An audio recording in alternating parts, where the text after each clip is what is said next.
Hi, everybody. Welcome to Kindred Skulls. I'm Matt Freese. I'm here with a solo podcast for you today. If you didn't catch the last podcast that I put out, Nick Olson taking a little bit of a break. Everything's good with him. He just has a lot going on right now. So I'm going to be going solo for a little while. Hoping to get Nick back later on in the season.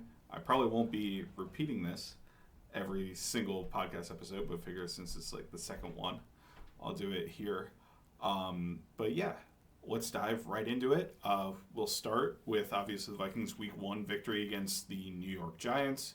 Phenomenal victory. It was the largest margin of victory in the Kevin O'Connell era for the Vikings. Actually, the largest we've had since 2019. They played the Chargers in LA in a stadium that was apparently, like, everybody who was there talks about it like it was like 3/4 Vikings fans in that stadium. But obviously, final score of Vikings-Giants, 28-6. The Vikings kind of dominate from wire to wire. Really great performance, in my opinion, from both sides of the ball. There was a lot of encouraging things that the Vikings did. Obviously, the Giants are probably one of, if not the worst team in the NFL, right? It's kind of them and the Panthers, I feel like, who ended up feeling worst in the NFL coming out of Week 1. And really, I just don't think there's a lot of talent on that team, right? You have Dexter Lawrence, you have Malik Neighbors, and outside of that, it's kind of a barren wasteland of talent. I should mention Andrew Thomas as well. But, you know, just a big win for the Vikings, a great start to the Sam Darnold era as well, right? So into the game, we'll go offense first, then defense on the Vikings, and then we'll flip it over and kind of preview the Giants game. So first thing I wanted to talk about on the Vikings offense was obviously Sam Darnold, right? New quarterback. It's his, probably his only year with the Minnesota Vikings, right? But in his very first game action, you couldn't really ask for a much better debut. He went 19-24 for 208 yards. He also got 36 yards on a defensive pass interference call against Jordan Addison, right? And then threw the 2 touchdowns with the interception. That wasn't his fault, although I did have a ball that I charted as his fault. That he was kind of late on a route over the middle to Addison. So, Darnold overall impressions, like I don't think he was really asked to carry the team, but I thought he played really well kind of within the structure of the offense and within himself. Obviously, he completed the first 12 of his passes. The Vikings felt like they were able to consistently move the ball throughout the game, so there really wasn't too much to complain about from Darnold's performance here. And you had some absolutely beautiful from throws, right? The 44-yard pass to Justin Jefferson was absolutely incredible. You had a couple of nice anticipation throws on that 99-yard drive to Jordan Addison. You saw him take the matchup one-on-one on that Justin Jefferson touchdown, right? So there was a lot of good to be encouraged by, particularly when he was on script. And even I think when he was under pressure, I don't remember what the pressure stats were, but I think he ended up grading out pretty well from a PFF perspective. Well, I know he ended up grading out pretty well from a PFF perspective because he was like their highest graded quarterback on the week.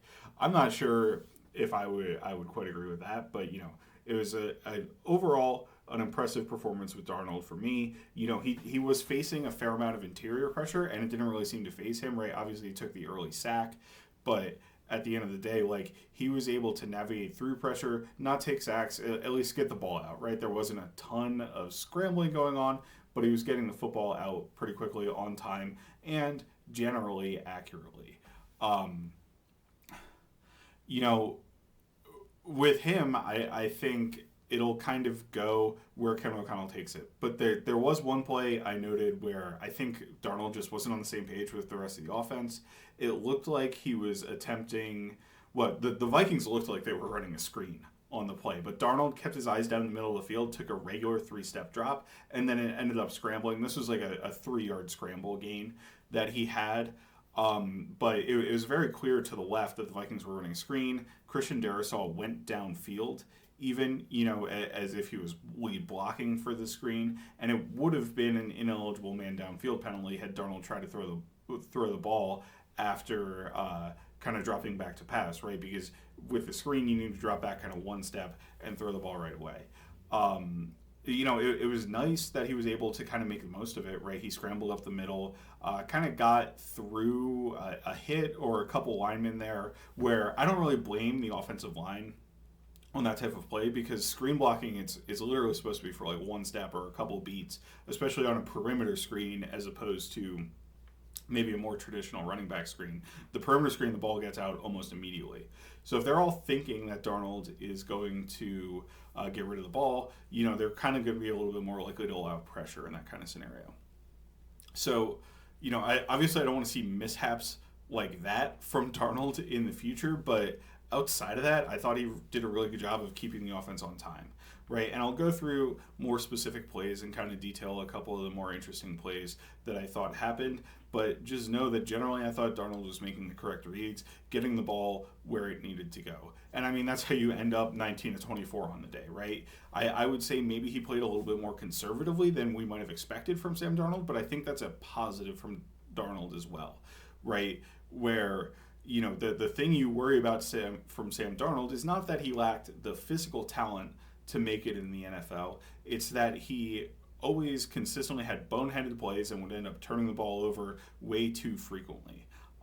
In this case, in this game, he had the one pass I would consider interceptable. It was on a route where he opened to his right, and there was a concept over there. He didn't like that, and then he came all the way back to his left and didn't like the concept there before trying to go back to the middle for Addison.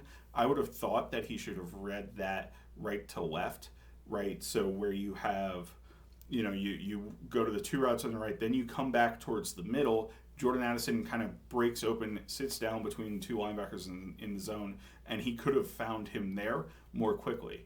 Because it took him more time to get there, the linebacker was able to undercut the pass, and it got tipped up in the air, and fortunately landed incomplete, but it could have turned into an interception.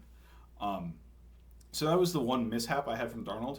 I don't really consider it like a long-term, bozo play kind of making, which is something he kind of had the propensity to do, previously in his career. It was just he was a little bit late on the decision. Maybe he got mixed up on the order of read that he was supposed to go. Maybe he opened to the right and then all of a sudden was like, I really should have opened the left on that play. So he went there, right?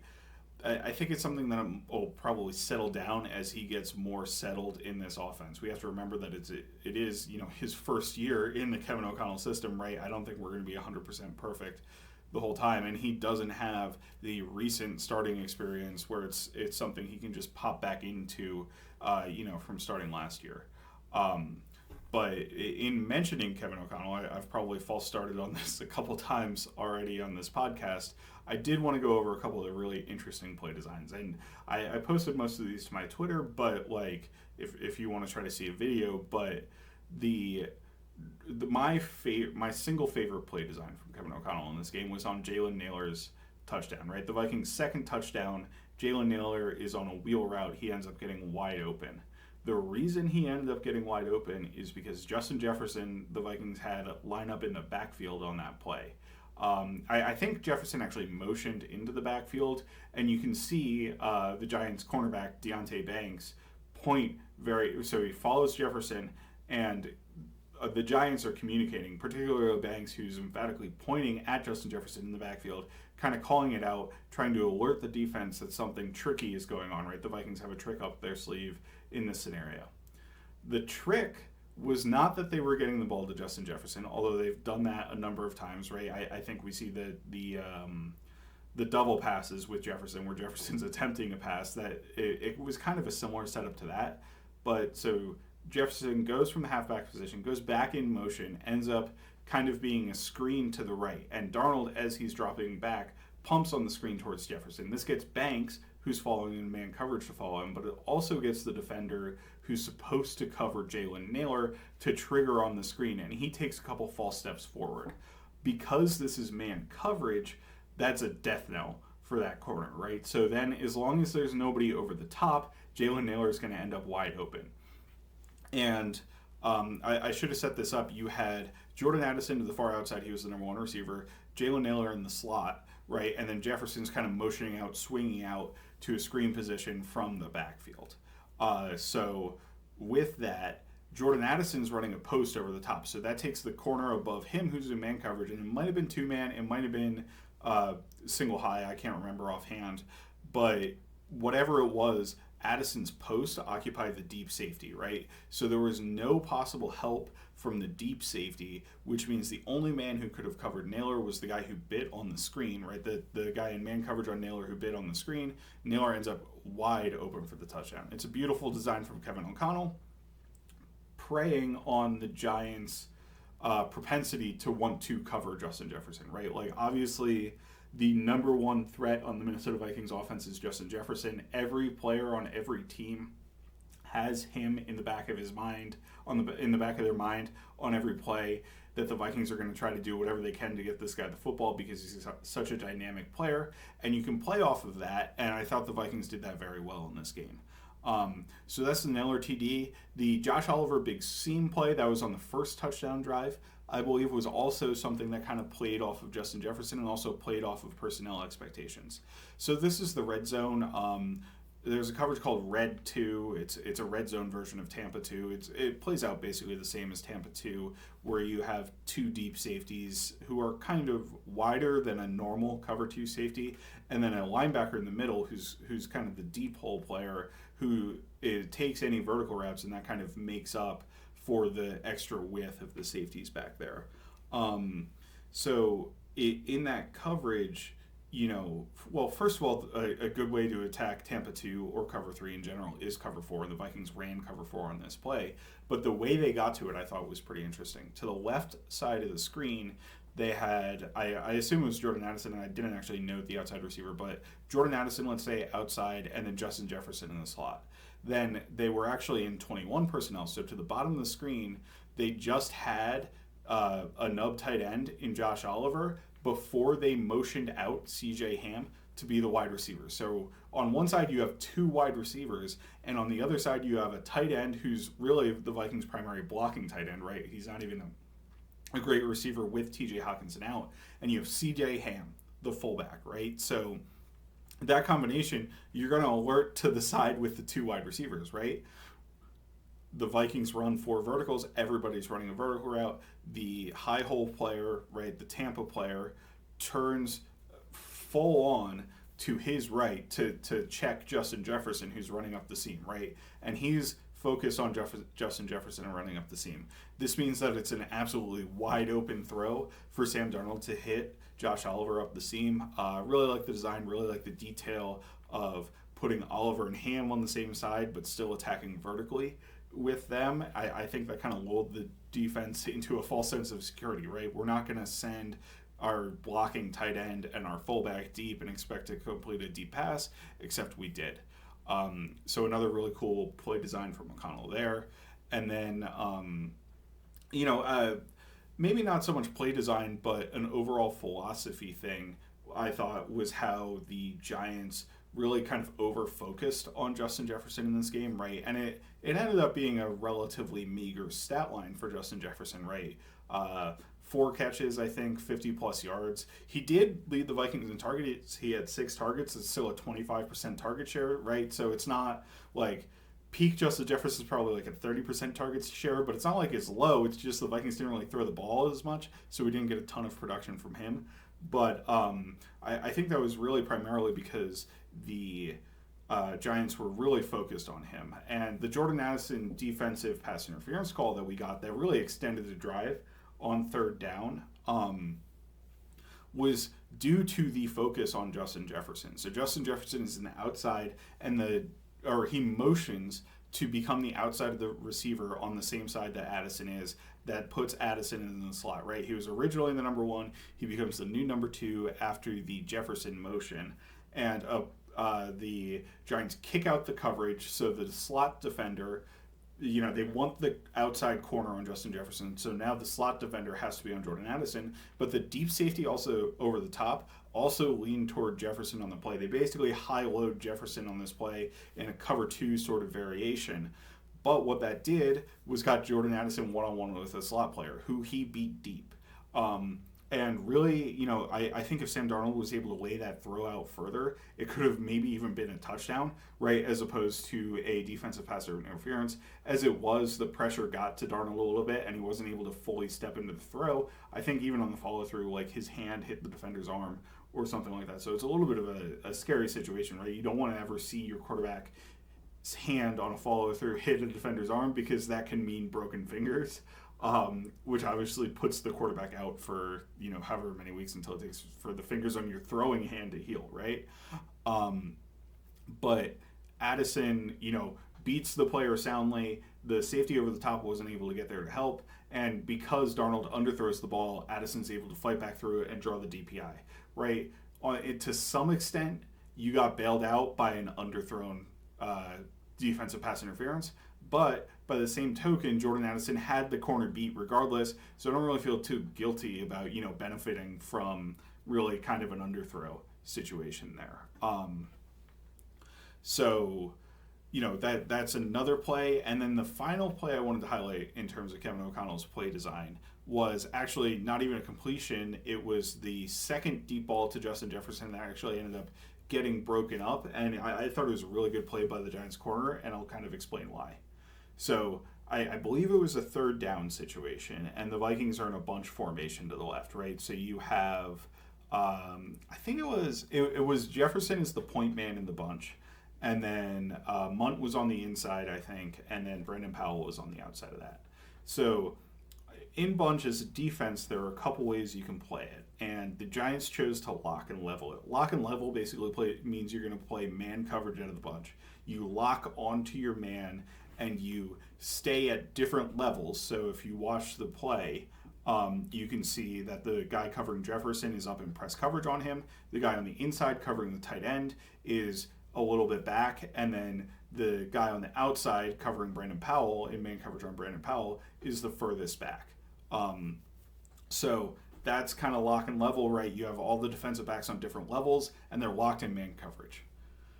Well, there were a couple things. The Vikings might have motioned into the bunch in the first place, but they definitely motioned with the bunch, kind of a quick motion by Johnny Munt from the inside of the bunch all the way to the outside. So now instead of a bunch, you kind of have three receivers in close proximity to each other.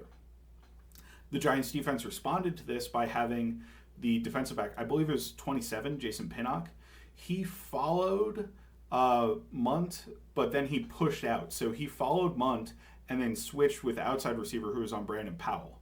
Okay, so you can see by the fact that Pinnock followed, he was in man coverage, because otherwise you would box a bunch, which basically means the person on the inside takes the first inside receiver, the person on the outside takes the first outside receiver, and then the guy in the middle is either takes what the third guy does, essentially. But so if you were shifting that, you might need to move laterally a little bit when the Vikings, kind of made that motion, but you wouldn't actually follow the guy. So it's pretty clearly man coverage here.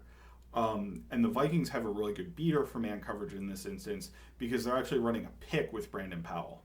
So Jefferson's on the far inside with a man in press coverage on him, and Powell's to his outside shoulder. Powell, they run a switch release essentially with Powell and Jefferson, but Powell goes right into the shoulder of the guy covering Jefferson, right? He kind of almost blocks him. Like, it really is a pick.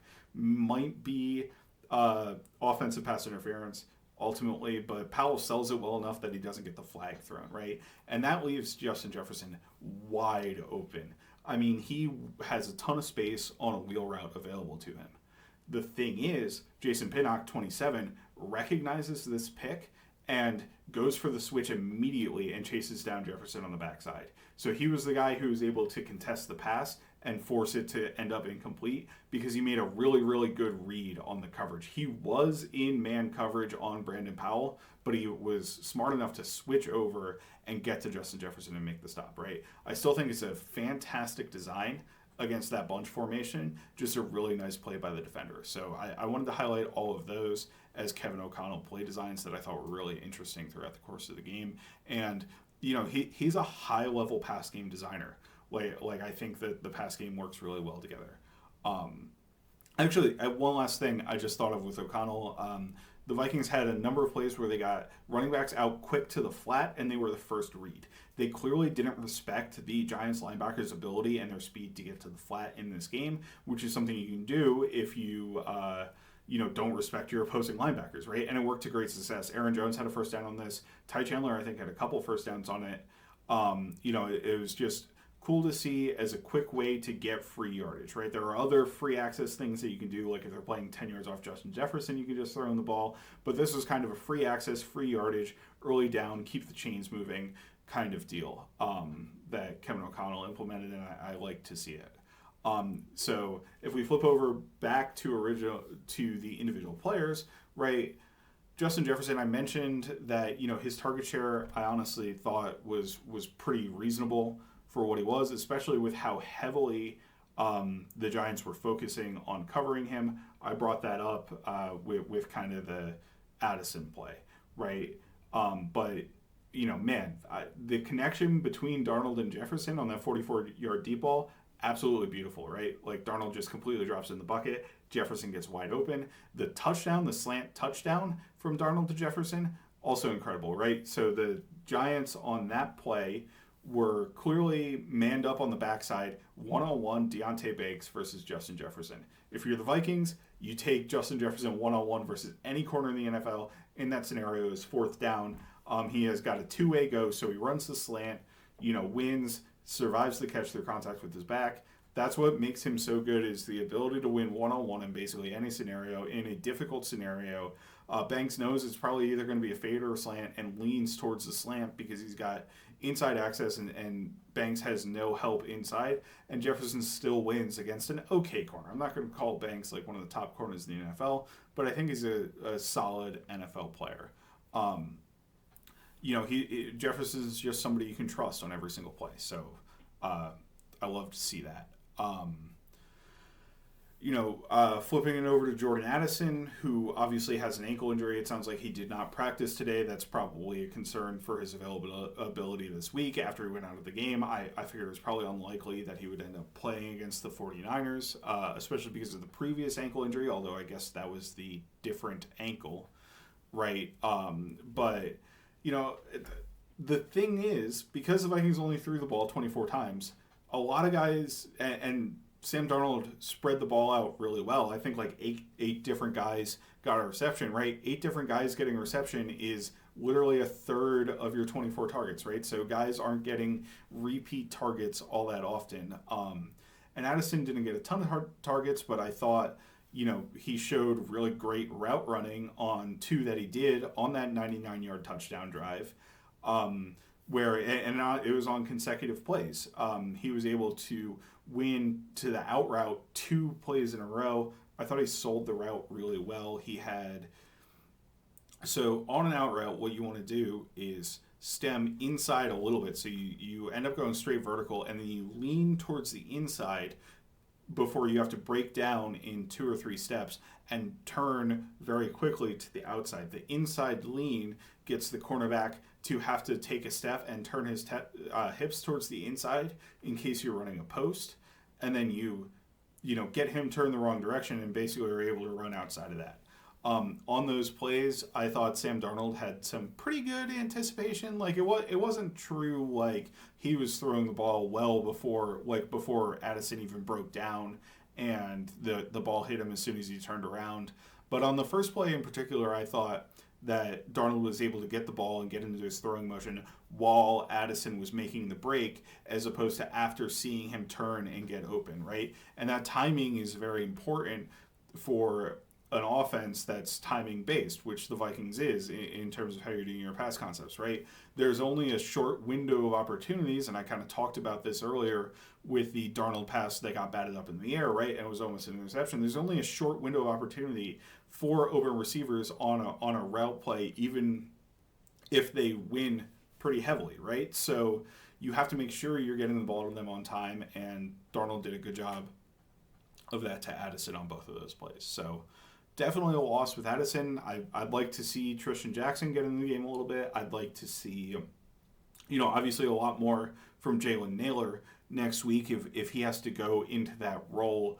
He really only had the touchdown in this game, which, as I kind of detailed earlier, all he had to do was run to the end zone, right? There wasn't really much route running he had to do on that play because the design is what sprung him open and kind of fooled the defensive back. If we flip it over to the run game, I was absolutely astounded by what the Vikings got from Aaron Jones. I wrote an article over at zonecoverage.com kind of go over what I thought of Jones's game, but he just looks so much better than either of the two backs the Vikings had last year in Alex Madison and Ty Chandler. And Ty Chandler, to me, had a little bit of a rough game in this one. Obviously, he ended up with 8 carries for 17 yards. I thought he still wasn't seeing the field as well as I need him to be a consistent back. Like, I thought he left yards on the field in opportunities where he could have cut sooner and kind of found extra yardage. But going back to Jones, obviously had 94 yards on 14 carries, had a touchdown. You know, the Vikings' first touchdown of the season was a run by Aaron Jones, and that run was great to me because it was like vintage Dalvin Cook almost, where it was a duo run up, which is a kind of an inside run. It's a popular run in the red zone because you're just kind of running straight forward at the defense with the option for the running back to bounce it if the corners get too tight, and if the defense is too tight inside, you can try to take it to the corner. And Jones takes it to the corner here with a corner in pretty good position to stop that, honestly. I didn't think the block from, I think it was Brandon Powell on the outside blocking in this case. I thought the block was okay from Brandon Powell, but the corner is clearly maintained because he knocked the corner back like a yard or two. But the corner is clearly maintaining outside leverage on him, and Jones sees this and just beats him to the corner, right? He went untouched kind of to the pylon, even though the corner was chasing him from the outside.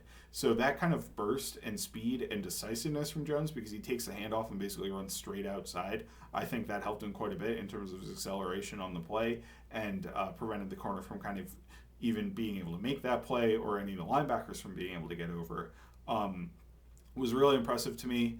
I don't think he's maybe the highest top-end speed guy in the NFL. Like, I don't think he ran great at the combine, but like his short area quickness was absolutely incredible in this game. And really, it doesn't seem like he slowed down a bit, but despite being a 29-year-old running back, right?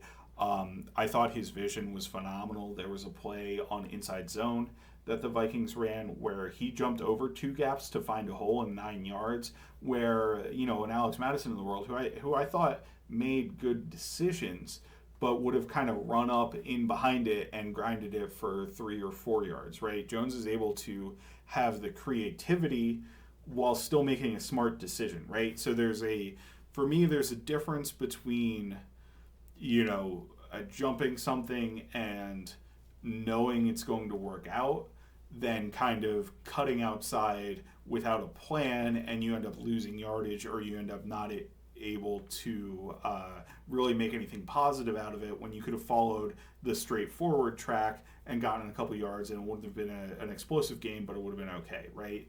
So like Ty Chandler does more of the, jumping outside without a plan and not following the path in front of him. Alex Madison followed the path in front of him, but wasn't able to get anything more than what was blocked for him.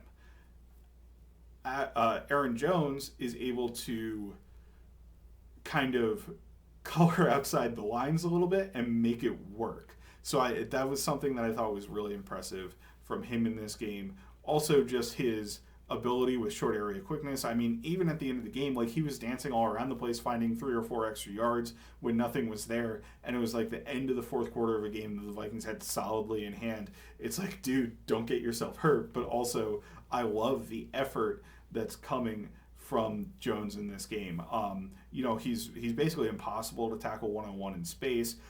There was a play on a power run where he found a crease. I didn't even I couldn't even see was there. Really, there was no space in between the two. And granted, it was the backs of blockers, but in between the two blockers that he was running through, he broke kind of a decent wrap attempt. It was an arm tackle, but it had some weight, and then he broke another ankle tackle, right? So this guy's breaking tackles left and right. He's making great decisions. He's kind of maximizing runs. He's lowering his shoulder to finish runs. I thought Aaron Jones was a phenomenal addition to the Vikings, and I'm really looking forward to seeing him for the rest of the year.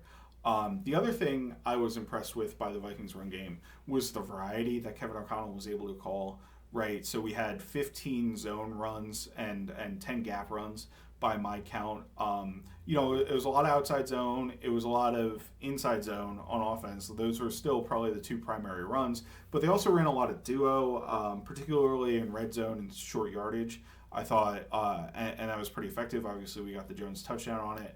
There was one play where the Vikings offensive line just absolutely blocked a duo run perfectly, and Jones got 10 yards into the secondary. I thought the Giants really didn't do a great job on the defensive side of the ball. I thought their linebackers were pretty atrocious. They were kind of overrunning things a lot. They were treating a lot of things like it was outside zone, and they would end up getting fooled and completely blocking themselves out of the play. So that did help create some yardage for Jones, but still, overall, I thought it was a strong performance from him. And like I said, good variety from the Vikings coaching staff in terms of the play calling, and good blocking, I think, along the offensive line. I really didn't have complaints in run blocking about any individual offensive lineman that were consistent issues. I thought all of them got good movement. You had great combos from like Darrisaw and Brandell, and Bradbury and Ingram had a couple of great combos climbing to the second level. That dual play I mentioned was one of them. There were a couple outside zones where they just completely demolished the defensive tackles. And it was honestly a lot of backups for the Giants probably on those runs, but there were a couple plays with Dexter Lawrence in there.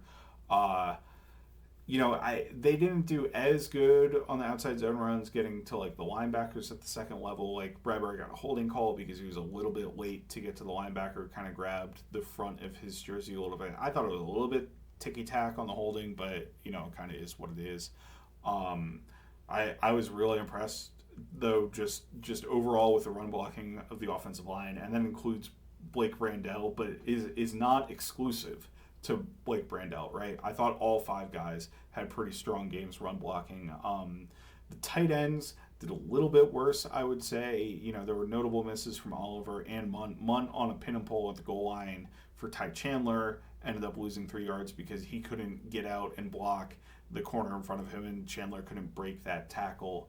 But at the end of the day, like especially Oliver was tasked with some really difficult assignments on the one that he lost, so it's kind of like not really that big of an issue long term for me. I think the Vikings are going to have a strong run game and a much stronger run game than they have in the past 2 years under Kevin O'Connell.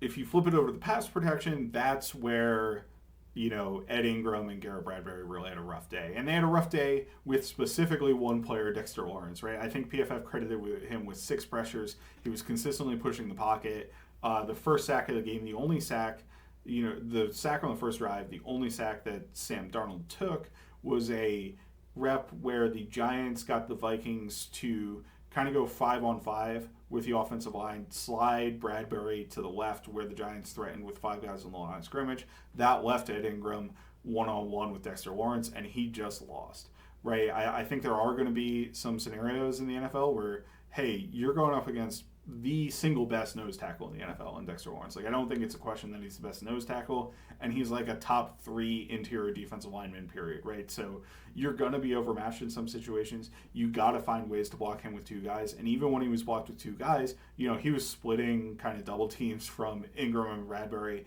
trying to find any way to get to the quarterback, and he had a great impact on the quarterback. I think he was the one, hopefully I'm remembering this correctly, that hit Sam Darnold's arm on the interception that flew up in the air, right? So at the end of the day, the Vikings did not do a good job of containing Dexter Lawrence, but they did do a good job elsewhere. And like Blake Brandell, I don't think allowed any pressures, but I don't think he really had many reps against Dexter Lawrence, right? He was going against kind of the lower level defensive tackles. It was really, they kept Lawrence over to the side of Ingram and Bradbury.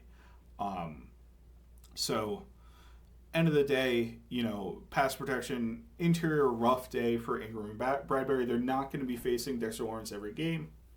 I think they can do a better job moving forward. Like, we kind of know what they are as Vikings fans at this point, right? Like, Bradbury's a $5 million a year center. That obviously indicates that he's not one of the best centers in the league, but I think he's more than serviceable, and I think his ability to make protection calls for this offense has value. It's just the Vikings aren't investing the highest level that they could in the center position, or frankly in the right guard position, right? Because if they had wanted to go out and find a replacement for Ed Ingram on the open market, they could have done that this past year, but they chose not to in order for him to continue to develop. On the flip side, and again, I don't think Bradbury and Ingram were terrible in this game. I thought they were very good in run blocking. I think, pass protection is going to be a concern against the Dexter Lawrences of the world. But the Vikings made it work on offense. Like, they were still clearly a very efficient offense, even with those pressures that Dexter Lawrence was getting. So I don't think it's a killer for the Vikings offense, to be honest with you. And on the other hand, Christian Darrisaw was absolutely dominant in this football game. He was going up against Kayvon Thibodeau most of the time, although he did have a couple reps against Brian Burns. Brian Burns, by the way, I thought was relatively shut out. He did have a win against Brian O'Neill to me, but otherwise I thought Brian O'Neill played a pretty good game as well. But Darrisaw was just absolutely dominant. He dirted Kayvon Thibodeau multiple times. The one time he got called for holding that I don't agree with at all. I thought it was a pretty bogus holding call. He just put him on an island, locked him down, and made him not an impact in the football game. I would say I should say I think he allowed one pressure on a stunt, but really the ball was out and it was a stunt. That was the pressure, right? Brandell got knocked back a little bit. Darrisaw couldn't quite get back to the inside. And, it was a little bit later in the down that the pressure happened. So it might have even been charted on Sam Darnold for holding onto the ball for a little bit. Absolutely love what I saw of Darrisaw out of this game, though. So with that, I'm going to flip it over to the defensive side of the ball, who I absolutely loved all game too. I mean, they flew to the football. You could see from play number one that the Vikings defense was playing with their hair on fire.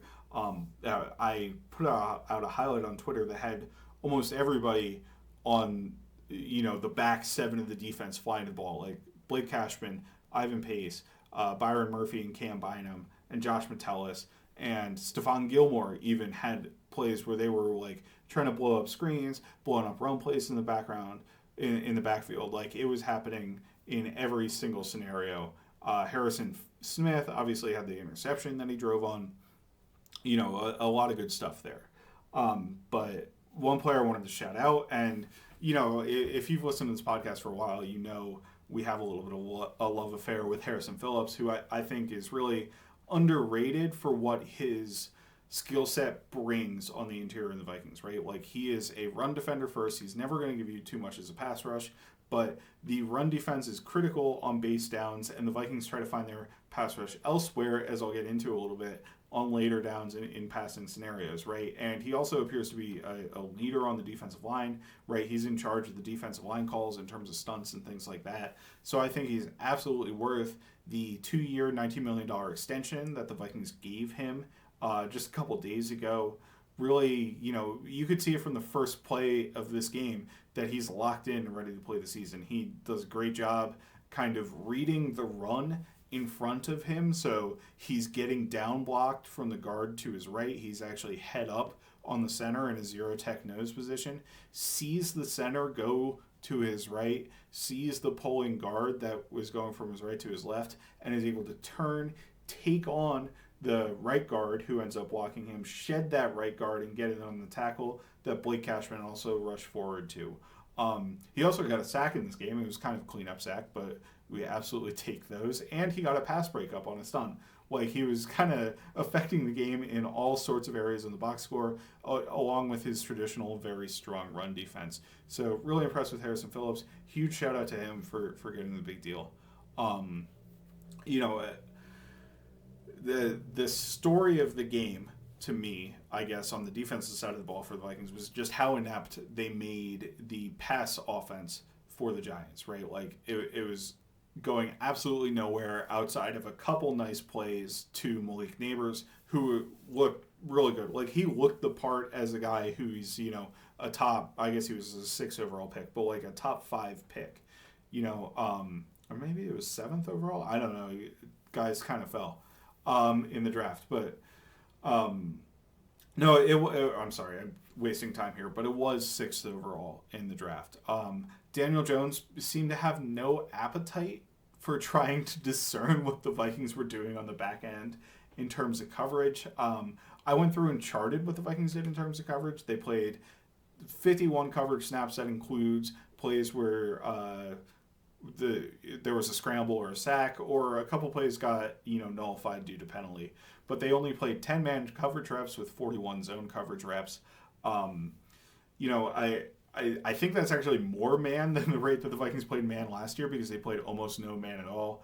But I think generally on the back end, you saw very much it kind of was similar to last year in that the Vikings are running, staples of their defense like Tampa 2 and cover 3, and they actually ran a lot of quarters in this game as well. I would say more so than they were running last year. But Tampa 2, cover 3, and quarters were kind of the coverage staples that they ran in this game, but they're getting into it from all sorts of funky ways.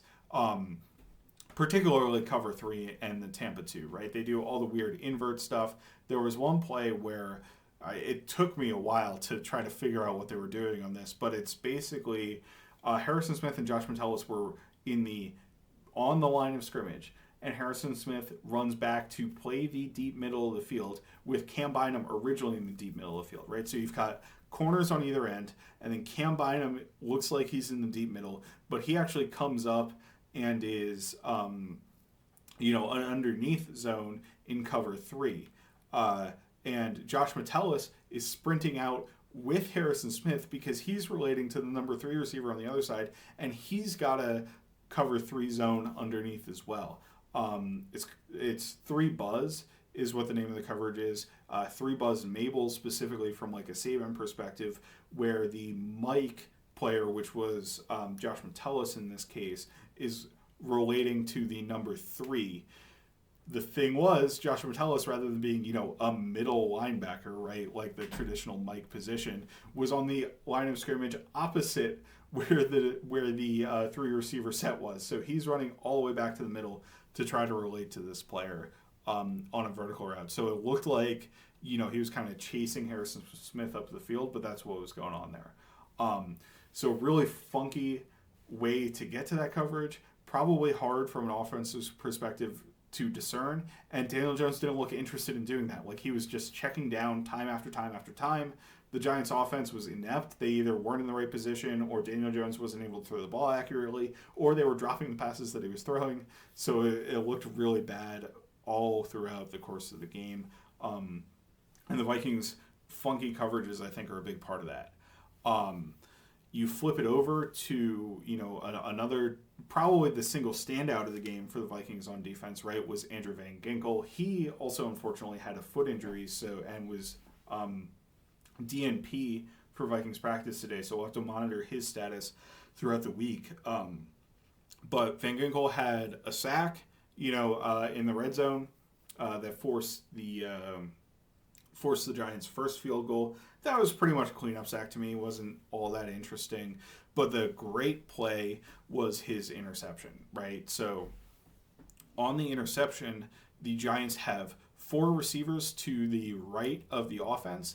The Vikings on that play kind of baited the screen, if you're asking me. I think everybody on the Vikings defense knew the Giants were going to try to throw a screen in that scenario because the Vikings only had 3 players over the 4 eligible receivers for the Giants, right? So quick screens are kind of a numbers game where you want to have as many eligible receivers as you do players on the defense to that side, right? So when the Giants have 4 compared to 3 Vikings defenders, they're actually +1 in that scenario. So they've got a blocker for every single Vikings defender on that screen, which is like a huge, massive win. Like, they're thinking, hey, we're probably going to bust this for a touchdown because everybody on the Vikings is up on the line of scrimmage looking like they're going to blitz. The Vikings know this, so they're baiting this. Ivan Pace runs out to the screen immediately at the snap because he knows that's his coverage responsibility and he's got to get there to stop the screen from being a big gain. Andrew Van Ginkel, who's rushing to that side, knows that a quick throw is coming because the Giants can't block up everybody the Vikings have on the line of scrimmage. So a quick throw has to get out, right? If you can't block everybody up, there's going to be an unblocked player. You got to get rid of the ball quickly. So he's reading pass all the way, makes a great catch, right? Like, I can't imagine how difficult it is to catch a ball that's thrown very hard to a player on the screen where you're like a third of the way there, right? So the ball is intended to be thrown like at least 10 yards away. You're about 3 yards away from Daniel Jones, and you got to make an adjustment to make that catch. It's like if you were pitching, like imagine trying to hit a 90-mile-an-hour fastball but the pitcher's mound is like half the distance that it normally is, right? Like it seems like an absolutely impossible task to catch that ball, but he does and ends up running it back into the end zone very easily for a pick six. Great play. Love to see the usage from Van Ginkel, who was in coverage quite a bit, and I thought, matched up to coverage really well in this game. Had the sack. I don't think he was too dominant or anything as a pass rusher. I thought Grenard was probably the best individual pass rusher from the Vikings on the day, but still a very nice play from Van Ginkel. Great to see, one of the two of the additions I've talked about so far, right? Sam Darnold, free agent addition, Andrew Van Ginkel, free agent addition, probably stole the show on both sides of the ball. I talked a little bit about in the episode I put out on Saturday that one of the keys to the games for the Viking was going to be containing the rush from Daniel Jones, right? The scramble from Daniel Jones, and I thought the Vikings did a phenomenal job of that. Daniel Jones' rushing stats on the day were something like, pulling it up, 5 attempts for 20 yards. I mean, that's basically nothing. He did have a 3rd and 7 conversion on a scramble, but he also got sacked 5 times by the Vikings, right? And there weren't really any clean wins. Oh, we sacked Daniel Jones immediately. It was mostly he was trying to move up into the pocket, right? That was the Harrison Smith sack. That was the Andrew Van Ginkel sack. That was a little bit the Dallas Turner sack. And there was kind of one Pat Jones sack where he kind of ran into that as well, right? So he's just kind of running into, he's trying to find green grass, and the Vikings are filling that in with their contain plan. So I thought that was a really nice contain plan by the Vikings against a mobile quarterback who kind of you need to have that plan solidified against. There was one other play I wanted to highlight in terms of the sack that the Vikings made, and that was Pat Jones getting an unblocked sack basically on Daniel Jones. He actually missed him the first time and then came back and finished the sack, right? This was Pat Jones' first sack on the day. On that play, the Vikings are running their Hawk Blitz, right? That's where you have everybody up on the line of scrimmage. It's cover 0 on the back end, so you've got a corner kind of playing off coverage against all the receivers across the board there. The way the Vikings play, it plays out a little bit more like zone coverage. You have what's called a tag pressure from a couple players on the defensive line where they go up, tag the lineman in front of them, and then drop back into coverage. That tag was critical on this play because the Giants can see pre-snap that they can't block everybody that the Vikings are sending, right? So they have to slide one direction. They decide to slide towards Andrew Van Ginkel instead of sliding towards Patrick Jones. Because they slide towards Van Ginkel drops back into coverage. Ivan Pace also drops back into coverage. That's important because Daniel Jones knows that if Pat Jones is coming, which he sees and knows it's an unblocked pressure, he has to get to his hot route. His hot route was an over-the-ball route by the running back. If you have seen Minnesota Vikings tape or you understand how these tag pressures operate, you know that you can't run an over-the-ball route as a hot route against the Vikings because they will have players drop into coverage who are there to intercept that ball. And that was Andrew Van Ginkel and Ivan Pace in this case. So Jones sees the over-the-ball route completely covered, freezes, tries to look to his left, and ends up getting hit by Patrick Jones. He stays up somehow, and then Jones eventually corrals him for the sack. I can't say I put that fully on Daniel Jones, although, if you're the Giants, you would hope that you've prepared for what your opponent's going to do, and kind of, the Vikings have a counter to their blitz, right? So you have to think that step ahead, and I don't think the Giants were prepared to do that in this scenario. A couple other guys to shout out. Jerry Tillery, I thought, had a nice day. He forced a holding on a pass rush where he just won completely against the center, and the guard actually had the wherewithal to hold him. There were a couple other nice rushes from him. Nothing spectacular, but he did add interior juice, which is something the Vikings had a major need for, so it was nice to see that. Jihad Ward, I thought, also had a pretty nice game. It was kind of interesting to see the change for the Vikings with the new defensive personnel in that they put 4 outside linebackers, let's call it. They're all edge rushers, right? I should just call them edge rushers.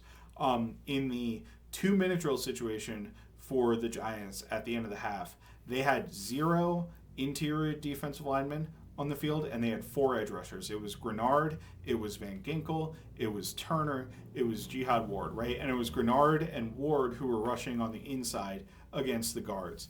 Jihad Ward was destroying these guards. He had a couple nice spin moves to get pressures. The Dallas Turner sack was on a stunt where Ward did a really nice job of grabbing kind of in the chest plate of the tackle, something that will never get called for holding, and springing Turner free, right, preventing the tackle from getting over and following Turner, who got right into Jones's face and ended up sacking him. I think he crashed another stunt, that led to a pressure as well. Like, he just, I thought, had a really good sequence of events there. I think he is a interesting piece as an interior rusher on passing downs, which is not something I was expecting to say before this game. But I think he has a little something there, right? He's never going to be a high-level edge rusher to me, but I think as an edge rusher who you can move inside and beat opponents with, having more quickness than guards, it's kind of an interesting idea. And it's cool to see that the Vikings have, Grenard was clearly the Vikings' best edge rusher in this game. Dallas Turner had a strong game with all the ability in the world, and Van Ginkel is such a versatile piece. And now we have this 4th guy, and even Patrick Jones, right, got 2 sacks on the game. So we have so much depth in that rotation that it's really nice to see. I mentioned Jonathan Grenard a couple times. Like I said, I thought he was the Vikings' best individual pass rusher. There was a nice win against the right tackle, Jermaine Illuminor, for a sack. I'm trying to remember what else offhand, but he had a few pressures in this game. So I thought he showed really well as a pass rusher for the Vikings in his first game, even if he didn't really hit the stat sheet up all that much with the sack or anything like that. Harrison Smith obviously got a red zone interception. To break that down a little bit, the Vikings in this case were playing, I mentioned Tampa 2 in the red zone, right? Red 2, the Vikings were playing that in this case. Harrison Smith sees a slant or a post coming from the receiver. He jumps that post. Daniel Jones tried to fit the ball behind the receiver a little bit because he saw Metellus covering the middle of the field. Harrison Smith's right there. He gets the interception. Really nice play by him. Josh Metellus also had another phenomenal pass breakup that was earlier in the game. And actually it was on a similar route for Malik Neighbors' first 25-yard reception where he ended up getting wide open. I thought Metellus was a little bit responsible on that play, but a couple plays before, he had seen a very similar combination where he's dropping back from the line of scrimmage. He knows there was no route from the Giants to the left-hand side of the screen. They kept the tight end, who's the only eligible receiver on that side, into block. So he starts moving over to his right, where you had 3 eligible receivers to the right. Quickly is watching Daniel Jones' eyes, sees the throw, and is able to undercut it and bat the pass down. I thought it was a phenomenal high IQ football play. There was another high IQ play where Metellus, I believe it was cover 3, and he was responsible for the flat, but he anticipated what Jones was going to do and peeled off the flat defender to a tight end who was trying to settle in between the 2 zones and got his body around there. Daniel Jones and the tight end weren't on the same page, so the throw was a little bit behind the tight end and it was incomplete regardless. But he would have delivered a solid hit and maybe broken the pass up if the throw had been directly to the tight end. So I thought Metellus, kind of picked up where he left off with some incredibly high IQ plays. He was chasing after screen plays. I think it was pretty nice. And then finally, I just wanted to shout out, there wasn't a lot of action on the Vikings outside corners. Byron Murphy allowed a couple receptions. I didn't think he had too bad of a game, but he did get beat pretty bad on the one route that he allowed. It was a comeback route. It was in the red zone. But then he probably forced a fumble on that play. The ball went out of bounds, so it didn't really matter anyway. But he forced a fumble or broke the pass up after the fact. But I don't know. The official blew it dead. The Vikings didn't challenge, so it ended up counting as a completion and no fumble or anything. And it actually went for a first down. So he got run off a little bit on that play, but I thought it was a great recovery. I thought he played really quickly to attack kind of, underneath stuff. Malik Neighbors caught a slant on him where I thought he was in pretty strong coverage. He later broke up a slant on 4th down, right? I didn't think he had a bad game by any stretch, but there were a couple mishaps, I would say, on his part. The players I didn't think had mishaps. Well, okay, I say that. Shaq Griffin had a defensive pass interference, but that was really the only notable target for him or Stephon Gilmore in the game, right? They kind of blanked what happened to them, or if they were targeted, it was throws to the flat where the Vikings rallied and tackled, or things like that, right? So it was really nice to see, for me, to see Shaq Griffin and Stephon Gilmore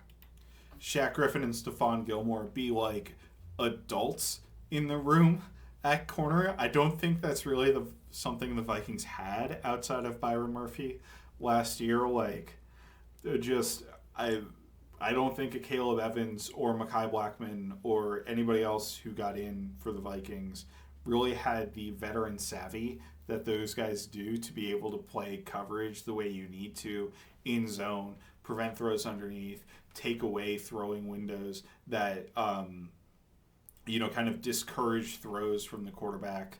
And then Stephon Gilmore, even on the screen, worked very hard to blow it up, right? You have a guy who's 35 years old who signed late into training camp, probably didn't want to add the wear and tear to his body, play really hard in this game. Like, I thought he played physical and hard. So it was really good to see that, a guy who seems to be like fully bought in from his perspective. So yeah, really, again, they weren't challenged majorly.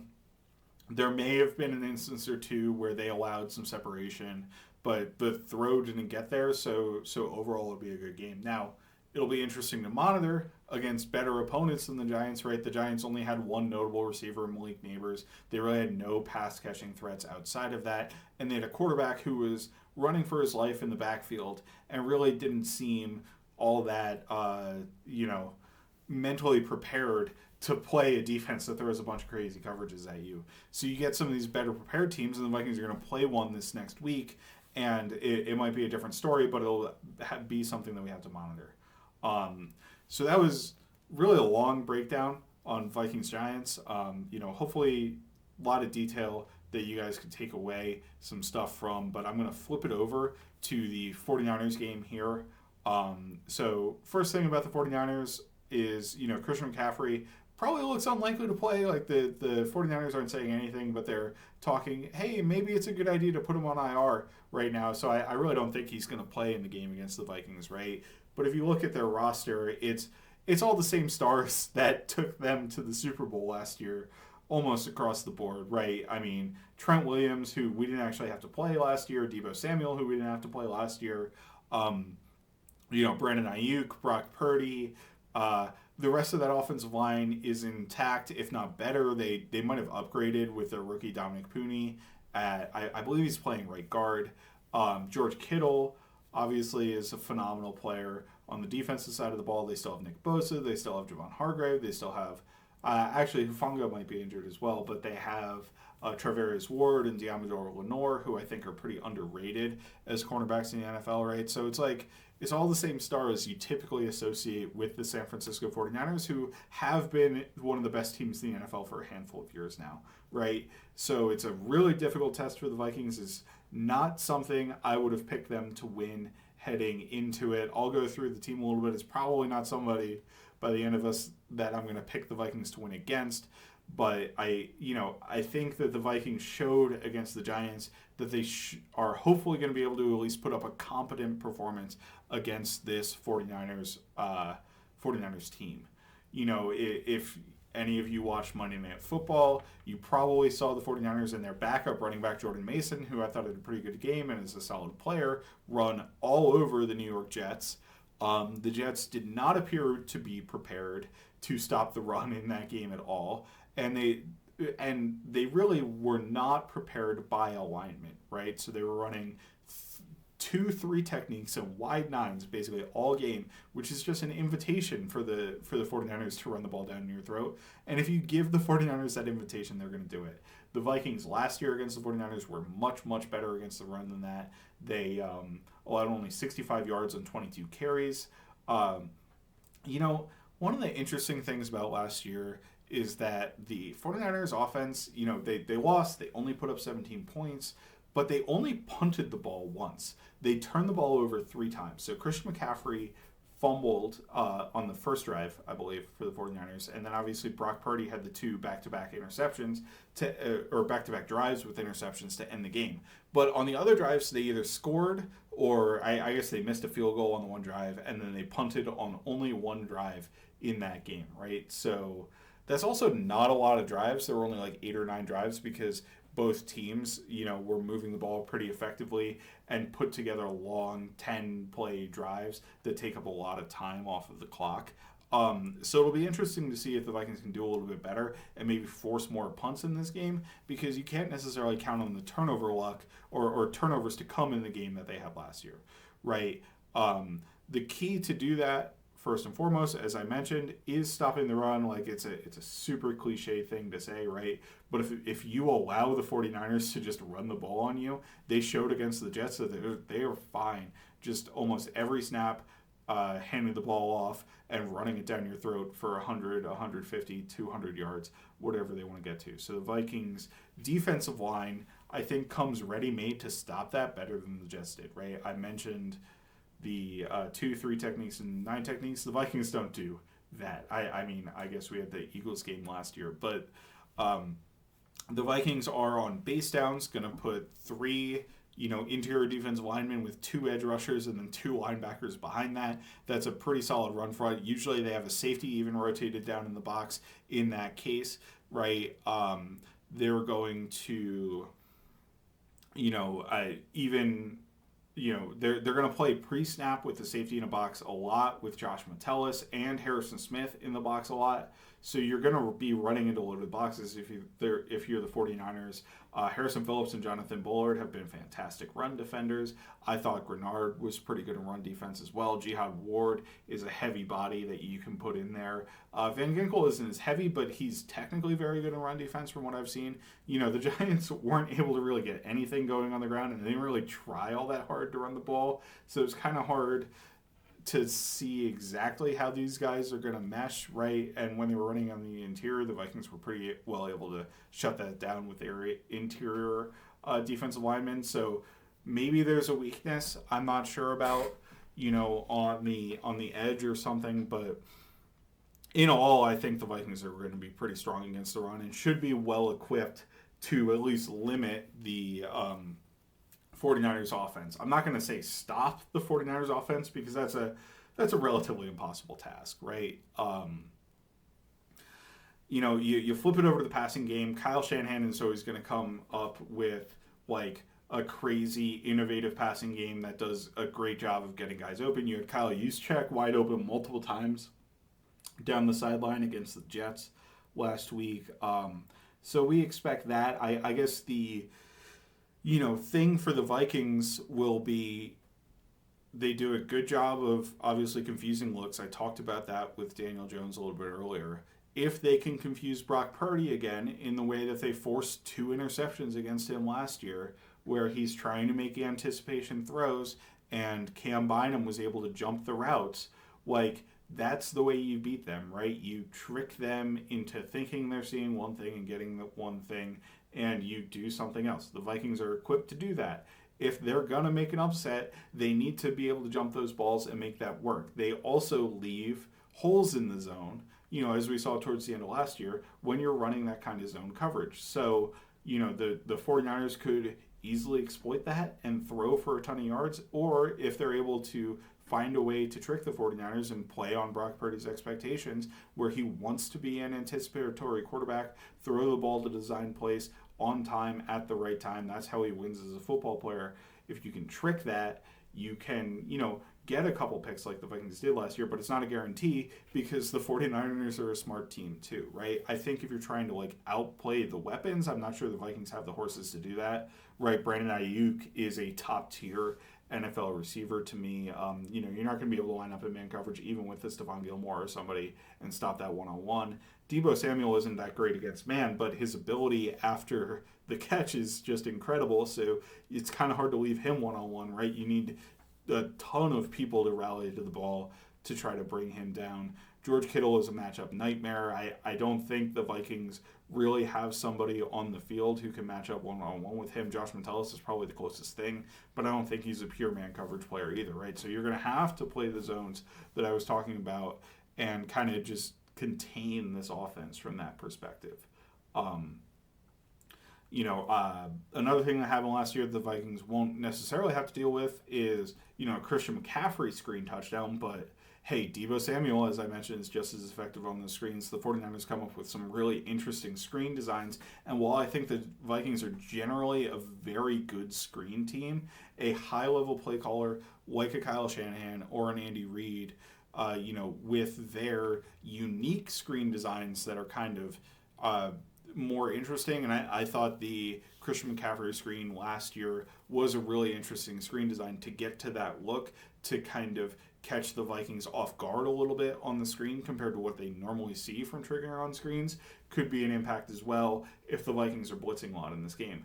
Notably, they did not blitz a ton against the Giants, right? They blitzed at a much lower rate than they did all year last year, and I think that's because of the coverage ability of some of the players they brought in. So that could be a benefit to the Vikings where they don't have to blitz as much necessarily, but we'll just kind of have to see how it plays out, right? So that's a lot about the Vikings defense against the 49ers offense. If I flip it over to the Vikings offense, I think one of the things about the game last year was that Kirk Cousins absolutely played out of his mind in the game. Like, he was phenomenal in terms of making anticipatory throws into the deep intermediate ranges of the field, right? The intermediate ranges of the field, particularly the middle of the field, he was able to attack extremely effectively with anticipation. That's something that's really hard for a quarterback to do, and I can't overstate that. Like, Kirk Cousins was the, textbook quarterback who, if you're able to draw it up on paper, he can execute it, right? And he can see what you're telling him and get that done. I'm not sure if Sam Darnold is here in that offense, or is there in this offense yet, right? We had a couple of nice small anticipation throws, I'll say, to Jordan Addison in the last game, but really he wasn't challenged all that much outside of Dexter Lawrence, right? The Giants' coverage was not particularly effective. Like, I don't think they have a lot of guys who are all that good back there. The 49ers have one of the best coverage linebackers in the NFL in Fred Warner. They have a phenomenal physical man corner in Travarius Ward. Diamador Lenore is pretty good. On the back end, the safeties are well coached in general. Hufanga is a good player, but again, I don't think he's playing. I think he's on IR or something right now. So at the end of the day, right, the Vikings are going to have to win. If the Vikings want to win in the same way that they did last year, which is like great throws over the middle of the field, Sam Darnold needs to play the lights out, right? And Sam Darnold, if he does that, can prove that he's probably a valid option at the quarterback position for anybody moving forward. Like, if Sam Darnold wants to prove he's as evolved as a quarterback, he needs to go out and beat the coverages that the 49ers are throwing at us and just kind of win the day through the air for the Vikings. There's a challenge for the offensive line because they've got Nick Bosa, they've got Javon Hargrave. Obviously, containing the interior pressure from Javon Hargrave will be the key. I think as far as you can have an advantage against a Nick Bosa-like player, right, who's an elite edge rusher, one of the best edge rushers in the game, a potential game wrecker, the Vikings do in two great tackles in Christian Darrisaw and Brian O'Neill to mitigate that, right? Like, I don't even know if you need to give Christian Darrisaw help against Nick Bosa, which is some of the highest praise you can give anybody in the NFL, right? Like, oh, you don't even really need to help this tackle against one of the best edge rushers, especially the way Darrisaw was playing last week. But you can help O'Neill out with chipping and that sort of thing. And you can do the same for Darrisaw, too. I mean, Bosa's great. There's no shame in getting a little help against one of the best players in the NFL there. So, got to stop that pass rush. And then running the ball, I think the Vikings do have a little bit of an advantage on that front. I don't think this 49ers front is going to be as good against the run. Like, Fred Warner, for as phenomenal as he is in coverage, and he's a great player against the run too, he's a little bit light. So if you can get bodies up to the second level on him, I think you can block him out of the way a little bit. And Javon Hargrave, for as good of a pass rusher he is, isn't really a strong run defender. I don't remember offhand who else the 49ers have on their interior defensive line, but Eric Armstead is gone, right? DeForest Buckner obviously has been gone for a while, but he and Eric Armstead were really kind of stalwarts against the run that made it really hard to run on the 49ers in years past because they're like these massive, massive dudes who just can clog up a lane and had pass rush ability, right? Like they're really good players. I don't think the 49ers really have somebody with that size at this point in time. So the run game, which I kind of salivated over with Aaron Jones, might be another key to the game for the Vikings in terms of their ability to consistently move the ball. If you can get 5 yards a clip in the run game, you can open up the play action game, you can get linebackers to trigger forward more and kind of help Sam Darnold in that intermediate middle of the field, make some of that anticipation throws. Maybe you can open up the windows a little bit more, right?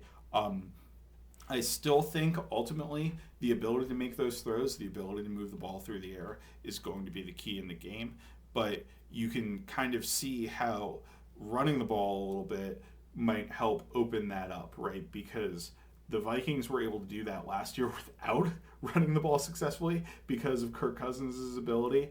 I think to get Sam Darnold to that level, you probably have to run the ball a little bit better than you did last year, where they only averaged like 3 yards a clip. But, you know, if somebody can do that, I think it's Aaron Jones and this new Vikings offensive run game, right? Like their offensive line isn't new, obviously, but I think they have added a little bit of spice to the run game by going to more counter plays, duo plays, those kind of gap scheme plays. So overall summary against the 49ers, I mean, I would pick the 49ers to beat the Vikings still. Obviously, they're coming to Minnesota. They don't have Christian McCaffrey, but they're just a better team across the board. Like, especially with Jordan Addison out, they're better in the pass with Jordan Addison and T.J. Hawkinson out, I should say, because T.J. Hawkinson is still on IR. They have better pass catching options. They obviously have the second best run game. Like, they are a top 2 non-run involved quarterback run game design in the NFL with the Miami Dolphins, who obviously Mike McDaniel comes from the Kyle Shanahan tree, right? They're a phenomenal run game design. They're going to have a better run game than the Vikings, most likely in this game. Their offensive line might be a wash, right? Trent Williams is who Christian Darrisaw is trying to become.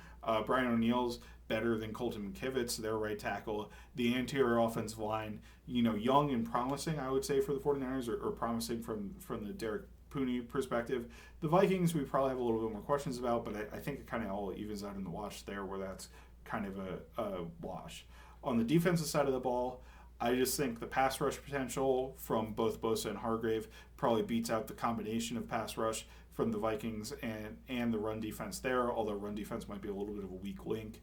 Linebackers, obviously, Fred Warner's like the best linebacker in the game. And secondary, I'd still give the edge to the 49ers, although it's a little bit close, right? So across the board, I think the 49ers really are equal or better than the Minnesota Vikings. I would predict that they win this game, but I do see a path for the Vikings to beat them because it's basically following the path that we did last year.